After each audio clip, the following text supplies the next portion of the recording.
स्वागत है आपका हमारे चैनल पर। मैं हूं आपके साथ शिप्रा सैनी। प्रधानमंत्री नरेंद्र मोदी ने आज लोकसभा में भाषण दिया, जहां वो विपक्ष पर जमकर बरसे। विपक्ष ने जिस तरह का हंगामा किया, अडानी अडानी विपक्ष चिल्लाता रहा, लेकिन अडानी की आड़ में प्रधानमंत्री नरेंद्र मोदी ने अपनी सरकार की तमाम उपलब्धियां गिनाई। आपको ये बताते हैं कि प्रधानमंत्री नरेंद्र मोदी के भाषण के दौरान विपक्ष सदन से भाग खड़ा हुआ, लेकिन प्रधानमंत्री के भाषण समाप्त होने के बाद कांग्रेस पार्टी के नेता राहुल गांधी तालियां भी बजाते नजर आए।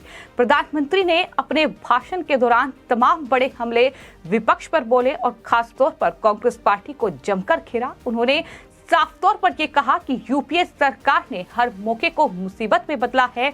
इतना ही नहीं, प्रधानमंत्री ने विपक्ष को यह साफ बता दिया कि मेरा सुरक्षा कवच जो है वो देश की 140 करोड़ की जनता है।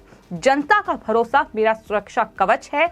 इनकी गालियां इस सुरक्षा कवच को नहीं भेद पाएगी।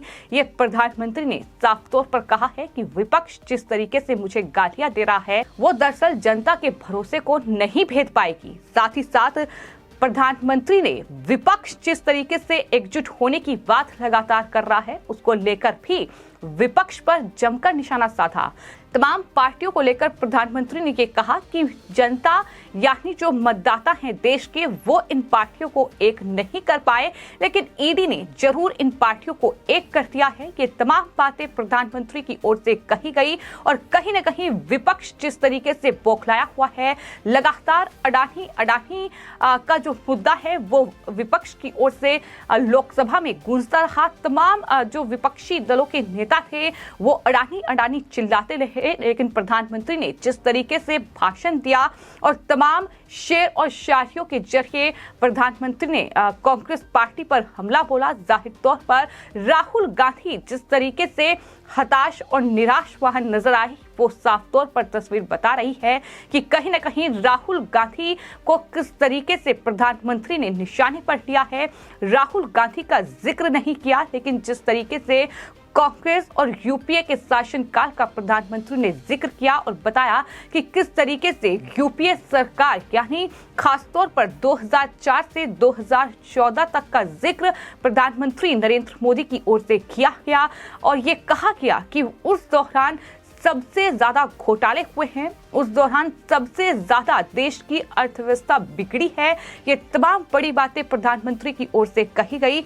प्रधानमंत्री के भाषण के बीच में ही विपक्ष के कई नेताओं ने प्रधानमंत्री का भाषण पसंद नहीं आया, जिसके चलते वो सीट से उठकर चल दिए। इस पर लोकसभा स्पीकर ने ये साफ तौर पर कहा कि अगर आप जब भाषण देते हैं, जब आप प्रधानमंत्री पर निशाना साधते हैं, तो जाहिर तौर पर बिना तथ्यों के आरोप लगाते हैं, तो इतनी हिम्मत भी रखिए कि उन तमाम आरोपों के जवाब सुन लीजिए। ये लोकसभा स्पीकर की ओर से कहा गया। तो कुल मिलाकर राहुल गांधी ने कल जिस तरीके से प्रधानमंत्री नरेंद्र मोदी पर अडानी के मुद्दे को लेकर तमाम निशाना साधा था, बड़े हमले बोले थे और पूछा था कि आखिर 8 साल में ही अडानी ने क्यों तरक्की की है, लेकिन अडानी का जिक्र प्रधानमंत्री नरेंद्र मोदी की ओर से नहीं किया गया।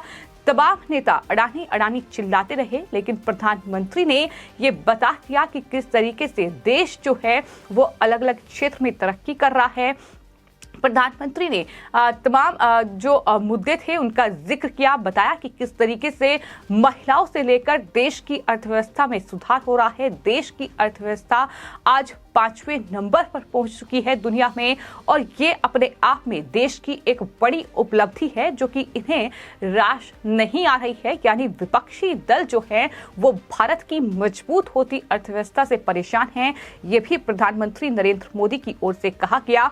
प्रधानमंत्री ने महामारी के दौर का जिक्र किया। उन्होंने कहा कि भारत ने जो वैक्सीन तैयार की है उसने कई दुनिया के देशों तक पहुंचाई है और जाहिर तौर पर उन तमाम दुनिया के बड़े देशों ने अंतर्राष्ट्रीय मंच पर भारत की तारीफ की है। ये अपने आप में भारत की एक बड़ी उपलब्धि है। प्रधानमंत्री ने महामारी का जिक्र करते हुए कहा कि चुनौतियों के बिना जीवन नहीं है, लेकिन चुनौती से ज्यादा मजबूत 140 करोड़ का सामर्थ्य है, यानी जनता का विश्वास है। युद्ध के चलते जो विनाश हो रहा है, जिस तरीके से दुनिया में अस्थिरता का माहौल है, बेरोजगारी, खाने पीने का संकट दुनिया के कई देशों के सामने आ चुका है। ऐसी स्थिति में कौन हिंदुस्तानी इस बात पर गर्व नहीं करेगा कि देश दुनिया की 5वीं सबसे बड़ी अर्थव्यवस्था बना है। इससे भी कुछ लोगों को परेशानी हो रही है। वो कौन है जिन्हें देश की तरक्की से परेशानी है? ये सवाल भी प्रधानमंत्री ने लोकसभा में उठाया है। जाहिर तौर पर जिस तरीके से कांग्रेस पार्टी से लेकर आम आदमी पार्टी, टीएमसी और तमाम विपक्षी दल लगातार महंगाई और बेरोजगारी के मुद्दे को लेकर सरकार को घेर रहे हैं, उसका जिक्र प्रधानमंत्री ने किया और इस तरीके से इन तमाम पार्टियों को एक तरीके से जवाब दिया है। प्रधानमंत्री ने तमाम बड़ी उपलब्धियां देश की गिनाई है। प्रधानमंत्री ने इस दौरान तमाम बड़ी उपलब्धियां देश की गिनाई कि किस तरीके से G20 की अध्यक्षता देश के लिए एक बहुत बड़े गर्व की बात है और साथ ही पूरे विश्व में भारत को लेकर अब आशा है, भरोसा है और यही बात विपक्ष को रास नहीं आ रही है। इस दौरान प्रधानमंत्री ने डिजिटल इंडिया का भी जिक्र किया और कहा कि डिजिटल इंडिया जो है वो चारों तरफ वाहवाही बटोर रहा है। हजारों करोड़ों रुपए ट्रांसफर एक सेकंड में हो जाते हैं। आज बड़ा फर्क यही है कि देश की ताकत बढ़ रही है और पहले जो था वो डिजिटल इंडिया तो छोड़ो, किस तरीके के हालात थे, किस तरीके से यूपीए के सरकार में कहीं ना कहीं देश की अर्थव्यवस्था कमजोर हुई है, सिर्फ घोटाले हुए हैं। इस तरीके से प्रधानमंत्री ने कांग्रेस पार्टी पर हमला बोला। उन्होंने स्टार्टअप का भी जिक्र किया और कहा कि स्टार्टअप की दुनिया में आज भारत तीसरे नंबर पर है। बहुत कम समय में 108 यूनिकॉर्न तैयार किए गए हैं। मोबाइल बनाने में भारत अब दूसरे नंबर पर आ चुका है। ऊर्जा की खपत में भारत तीसरे नंबर पर है। ये अपने आप में भारत की उपलब्धि है, जिन्हें देखकर ये तमाम विपक्षी नेता परेशान हैं। जैसा कि हमने आपको बताया कि प्रधानमंत्री ने अपने भाषण के दौरान विपक्ष पर शेर, शायरी और कहानियों के जरिए बड़ा हमला बोला है। प्रधानमंत्री ने एक बाघ को लाइसेंस वाली कहानी सुनाई और यूपीए सरकार पर बड़ा हमला बोला। बेरोजगारी दूर करने के नाम पर सिर्फ कानून बनाया गया और पल्ला झाड़ लिया गया। यूपीए की सरकार में ये बात भी प्रधानमंत्री की ओर से कही गई, जिसके बाद आंखों से गूंज रहा था जिस तरीके की ये कहानी प्रधानमंत्री की ओर से सुनाई गई और यूपीए सरकार को घेरा गया। प्रधानमंत्री ने इस दौरान ये भी बताया कि किस तरीके से 2008 में आतंकवादी हमला हुआ और उस हमले को कोई नहीं भूल सकता है। प्रधानमंत्री ने इस दौरान आतंकी हमलों का भी जिक्र किया और कहा कि इसे कोई नहीं भूल सकता है। 2008 में जो आतंकवादी हमला हुआ, घोटालों के कारण दुनिया में देश की बदनामी हुई है। यूपीए के शासनकाल में ये भी प्रधानमंत्री की ओर से कहा गया। प्रधानमंत्री नरेंद्र मोदी ने यूपीए सरकार पर हमला बोलते हुए ये कहा कि जब न्यूक्लियर डील की बात हो रही थी तब ये नॉट फॉर वोट में उलझे थे। पीएम मोदी ने 2G कॉल स्कैम का भी जिक्र किया और कहा कि घोटालों के कारण दुनिया में देश सिर्फ बदनाम हुआ है। उन्होंने कहा कि 2004 से 2014 के दशक में देश को बहुत बड़ा नुकसान हुआ है। 2030 का दशक भारत का है। प्रधानमंत्री ने ये कहा कि इनमें आतंक पर पलटवार करने का साहस नहीं था। देश के नागरिकों का 10 साल तक खून बहा। उन्होंने विपक्ष पर हमला बोलते हुए कहा कि भारत लोकतंत्र की जननी है, लोकतंत्र हमारी रगों में है, आलोचना होनी चाहिए। लेकिन इन्होंने 9 साल आरोप में गवा दिए। चुनाव हार जाएं तो ईवीएम को दोष देते हैं, भ्रष्टाचार की जांच हो तो विपक्षी दल एजेंसियों को दोष देते हैं। उन्होंने कहा कि ईडी का धन्यवाद इसलिए करना चाहिए क्योंकि लोगों को एक मंच पर ईडी ने ला दिया है। जो मतदाता नहीं कर पाए वो ईडी ने कर दिया है कि विपक्ष आज एकजुट होकर इस तरीके से हल्ला सड़कों पर कर रहा है, ईडी की कार्रवाई से बौखलाया हुआ है। ये तमाम बड़ी बातें प्रधानमंत्री नरेंद्र मोदी की ओर से की गई।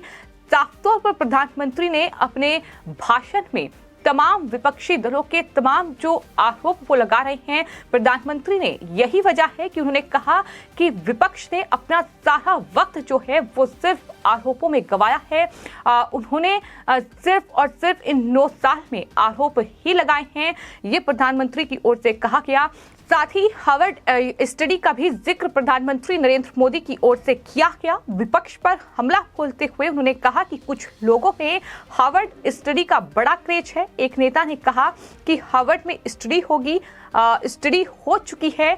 इस स्टडी का टॉपिक है the rise and decline of Congress party. उन्होंने शायराना हमला बोलते हुए दुष्यंत कुमार की पंक्तियां पढ़ी और कहा कि पैरों के नीचे जमीन नहीं है लेकिन इन्हें यकीन नहीं है। इस तरीके से प्रधानमंत्री ने शेर शायरी के जरिए भी विपक्ष पर जमकर हमला बोला, लेकिन जिस तरीके से राहुल गांधी ने अडानी के मुद्दे पर प्रधानमंत्री को घेरा था, प्रधानमंत्री नरेंद्र मोदी ने कहीं भी अडानी का जिक्र नहीं किया और न ही राहुल गांधी का नाम लिया। लेकिन राहुल गांधी का नाम लिए बगैर उन्होंने जिस तरीके से कांग्रेस पार्टी और यूपीए सरकार को घेरा है, वो अपने आप में कांग्रेस पार्टी और राहुल गांधी के लिए एक जवाब है। यही वजह है कि जब प्रधानमंत्री का भाषण खत्म हुआ तो राहुल गांधी भी तालियां बजाते नजर आए और इतना ही नहीं, विपक्ष को अपनी सीट से उठकर चले जाने पर प्रधानमंत्री ने मजबूर कर दिया। ऐसा भाषण प्रधानमंत्री नरेंद्र मोदी की ओर से लोकसभा में दिया गया जिस पर सबकी निगाहें टिकी हुई थी। फिलहाल आपकी प्रधानमंत्री के इस भाषण पर क्या राय है, हमें कमेंट बॉक्स में जरूर लिखें और चैनल को सब्सक्राइब करें। धन्यवाद।